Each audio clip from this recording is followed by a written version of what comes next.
তো ক্লাস 9 সকল ছাত্রছাত্রীকে নিউজ স্টাডি ইউটিউব চ্যানেলে স্বাগত। তো তোমাদের সকলের স্কুলে দ্বিতীয় ইউনিট টেস্টের পরীক্ষা শেষ হয়ে গিয়েছে। এবার তোমাদের টার্গেট হচ্ছে টেস্ট পরীক্ষা এবং ফাইনাল পরীক্ষা।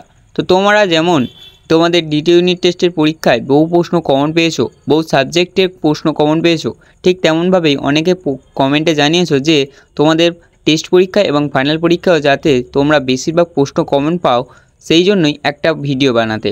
তো সেই জন্যই আজকের এই ভিডিওটা শেষ পর্যন্ত দেখো, বুঝতে পারবে। তো এই ভিডিওটিতে তোমরা দেখতে পাবে তোমাদের জীবনবিজ্ঞানের যে কটি অধ্যায় রয়েছে সেই সবকটি অধ্যায় থেকে বাছাই করা কয়েকটি এমসিকিউ প্রশ্ন।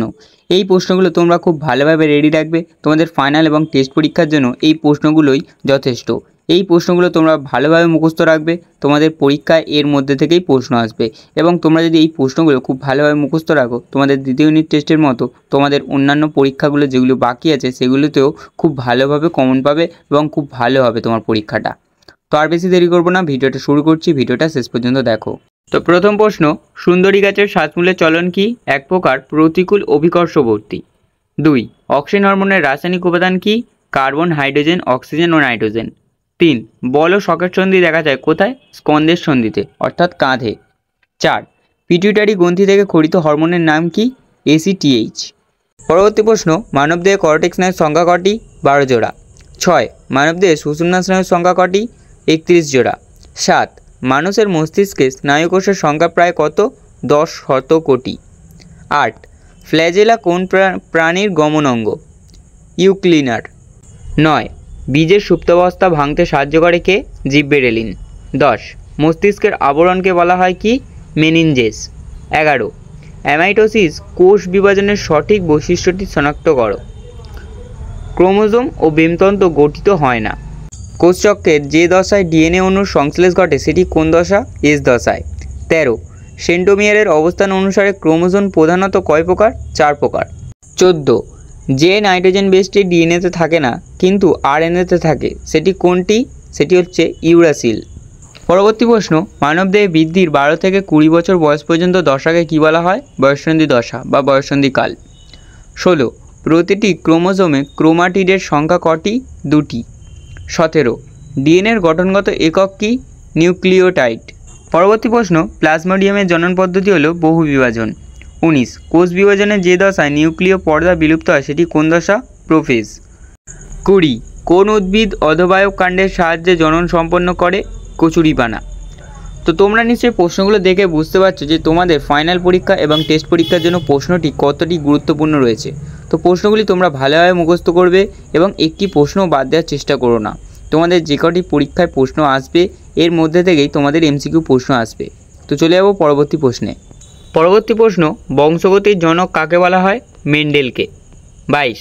দুটি সংকট লম্বা মটর গাছের মধ্যে সংকরায়নের ফলে উৎপন্ন সংকট লম্বা মটর গাছ পাওয়া যাবে 50%। 23. কোনটি অটোজোম জিনগঠিত রোগ? থ্যালাসেমিয়া। পরবর্তী প্রশ্ন, RRYY জিনোটাইপযুক্ত মটর গাছ থেকে কত ধরনের গ্যামেট উৎপন্ন হয় তা নির্ধারণ করো। 1 ধরনের। 25. একই জিনের বিভিন্ন রূপভেদকে কী বলা হয়? অ্যালিল। 26. বর্ণাঢ্য মানুষ যে রং পৃথক করতে পারে না সেটি হলো লাল, সবুজ। পরবর্তী প্রশ্ন, মেন্ডেল তার পরীক্ষার জন্য মটর গাছের কতগুলি চরিত্রের বৈশিষ্ট্য ব্যবহার করেন? 7 জোড়া। 28. মানুষের মুক্ত কানের লতি হলো এক প্রকার কী বৈশিষ্ট্য? প্রকট বৈশিষ্ট্য। 29. রোলার জীব যে অবস্থায় প্রকাশিত হয় তা হলো হোমোজাইগাস ও হেটারোজাইগাস। পরবর্তী প্রশ্ন, মানুষের জননকোষে ক্রোমোজোমের সংখ্যা কটি? 23 জোড়া। 31. সন্ধ্যামালতী উদ্ভিদে কী ধরনের বংশগতি দেখা যায়? অসম্পূর্ণ প্রকটতা। 32.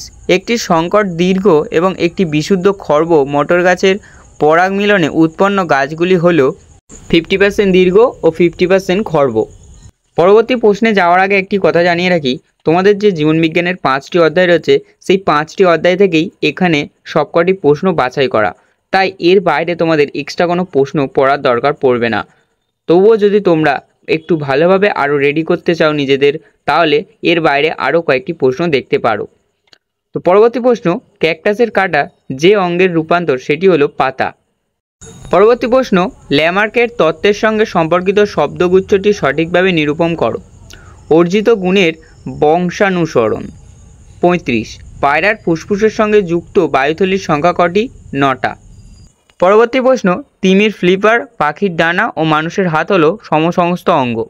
37, কুমিরের হৃৎপিণ্ডের প্রকোষ্ঠের সংখ্যা কটি? 4টি। 38, জীবন সৃষ্টির সময় আদিম পরিবেশে নিচের কোনটি অনুপস্থিত ছিল? তো তোমাদের এখানে 4টি অপশান থাকবে। 4টি অপশানের মধ্যে যেটি উত্তর হবে সেটি উত্তর লিখতে হবে তোমাদের। তো উত্তরটি হবে O2 অর্থাৎ অক্সিজেন। পরবর্তী প্রশ্ন, মৌমাছির চক্রাকার নৃত্য সাহায্য করে খাদ্যের সন্ধানে। 40, বাষ্পমোচন হ্রাসে পাতা কাঁটায় রূপান্তরিত হয় ওপানসিয়া গাছের। 41, শ্বাসমূল দেখা যায় সুন্দরী গাছের।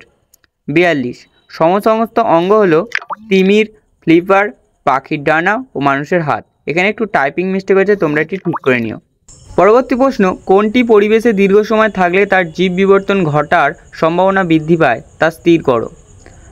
ক্লোরিনযুক্ত কীটনাশক। 44, বায়ুতে পরাগরেণু, ছত্রাকের রেণু ও ধূলিকণার পরিমাণ হঠাৎ বেড়ে গেলে কোন সমস্যা হওয়ার সম্ভাবনা বৃদ্ধি পায় তা স্থির করো। অ্যাজামা। পরবর্তী প্রশ্ন, অম্লবৃষ্টির কারণ হলো SO ও NO। 46, পারদঘটিত দূষণে যে রোগ হয় সেটি হলো মিনামাটা। 47, পৃথিবীতে মোট হটস্পটের সংখ্যা কটি? 34টি। ভারতে হটস্পটের মোট সংখ্যা কটি? 4টি। পরবর্তী প্রশ্ন, বাগ্র প্রকল্প শুরু হয় 1973 সালে। 50, বায়ুমণ্ডলে নাইট্রোজেনের অস্বাভাবিক পরিমাণ হলো 78.09%। 51, কোনটি নাইট্রোজেন স্থিতিকারী মিথজীবী ব্যাকটেরিয়া? রাইজোবিয়াম। পরবর্তী প্রশ্ন, শব্দ দূষণের ফলে যে রোগটি হয় সেটি হলো, তো এখানে তোমাদের অনেক কটি অপশান থাকবে এবং অনেক কটি রোগের নাম লেখা থাকবে। এর মধ্যে একটি অপশানও থাকতে পারবে, আবার অনেক কটি রোগের নাম থাকবে যেগুলি এই শব্দ দূষণের ফলেই হয়। তো তোমাদের ভেবেচিন্তে উত্তর লিখতে হবে। তো কয়েকটি শব্দ দূষণের ফলে হওয়া রোগের নাম হলো বরিদ্রতা, রক্তচাপ বৃদ্ধি ও শ্রবণ ক্ষমতা বনিষ্ঠ। পরবর্তী প্রশ্ন, প্রাকৃতিক পরিবেশের সংরক্ষণ কী বলা হয়? ইনসিটু সংরক্ষণ। এবং প্রাকৃতিক পরিবেশের বাইরের সংরক্ষণকে বলা হয় এক্সিটু সংরক্ষণ। যদি বলে একটি উদাহরণ দাও তাহলে হবে বোটানিক্যাল গার্ডেন। 54, কোনটি অভঙ্গুর পদার্থ? এখানে অনেক কটি অপশান দিয়ে দিয়েছি, যেটি অপশানটি পড়বে তোমরা ওটি উত্তর হিসেবে লিখবে, যেমন DDT, পলিথিন, অল্ড্রিন ইত্যাদি। তো আজকের শেষ প্রশ্ন হলো, অ্যামিনিফাইং ব্যাকটেরিয়ার উদাহরণ কি? ব্যাসিলাস মাইকর্ডিস। তো এই ছিল তোমাদের আজকের সাজেশান। এই সাজেশানটি তোমরা খুব ভালোভাবে মুখস্থ রাখবে। এই সাজেশানের মধ্যে থেকেই তোমরা তোমাদের টেস্ট পরীক্ষায় এবং ফাইনাল পরীক্ষায় বহু প্রশ্ন কমন পাবে। তো এর পরবর্তী ভিডিওগুলিতে তোমরা দেখতে পাবে তোমাদের যে আরও শর্ট প্রশ্ন এবং বড় প্রশ্ন যেগুলি রয়েছে 2 নম্বরের, 5 নম্বরের, সেই প্রশ্নগুলোরও ভিডিও নিয়ে খুব তাড়াতাড়ি চলে আসবো। তো সেই ভিডিওগুলো খুব তাড়াতাড়ি যদি পেতে চাও তোমরা আমাকে কমেন্টে জানাও, তাহলে আমি বুঝবো যে তোমাদের আগ্রহ রয়েছে, তাহলে আমি ভিডিওটা খুব তাড়াতাড়ি দিয়ে দেবো। তো আজকের ভিডিওটা এটুকুই ছিল। ভিডিওটা যদি ভালো লাগে তোমার বন্ধুদের মধ্যে শেয়ার করো, আর ভিডিওটি দেখতে লাইক করে, চ্যানেলে নতুন হয়ে থাকলে চ্যানেলটি সাবস্ক্রাইব করে দেবে। দেখা হচ্ছে পরের কোনো ভিডিওতে।